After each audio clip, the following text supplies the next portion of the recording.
What do we know right now, and why the Cinderella deadline here? Yeah, I think that is actually the most important question here. Why the deadline? Because it's not so much what's happening today here in the U.S., September 30th. It's actually what's happening 60 days from now, which is November 30th, of course. And the reason for that is because there's a strange confluence in terms of U.S. trade and the regulations surrounding that, as well as the stepping down of the Mexican president, the current one, Enrique Peña Nieto. So what does it have to do? Basically, the text has to come out in the next hour by midnight tonight, and that has to be made public for 60 days. Only then can all parties, can all countries actually sign on to the deal. If they don't, guess what? It gets stalled later into the future. And guess what happens between November 30th and December 1st? Enrique Peña Nieto steps down and AMLO, Obrador, steps up on December 1st. So theoretically, if this doesn't happen the next 60 minutes or so, we might be back to some kind of square one, square two, but not where we are right now.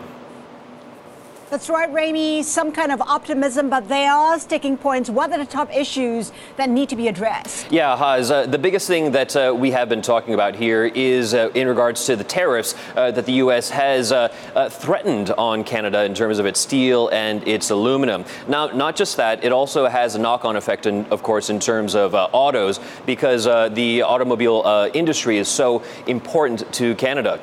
One other thing, of course, is also the dairy sector, because Canada has been very protective of its dairy industry to the point where this almost became something that they couldn't overcome. Not yet sure in the details if this was something that they are talking about now, but we will theoretically know in the next hour or so. But the U.S. has been pushing to try to gain access, to try to gain further steps into the Canadian industry here. One interesting political timeline that we've been working with is that provincial elections are happening on Monday, and in Quebec, they definitely do not want to give any ground on that when it comes to more U.S. access to dairy. So again, we have to wait and see if there's any breakthrough in terms of that, but autos, steel, aluminum, as well as dairy, all the major sticking points, Haz.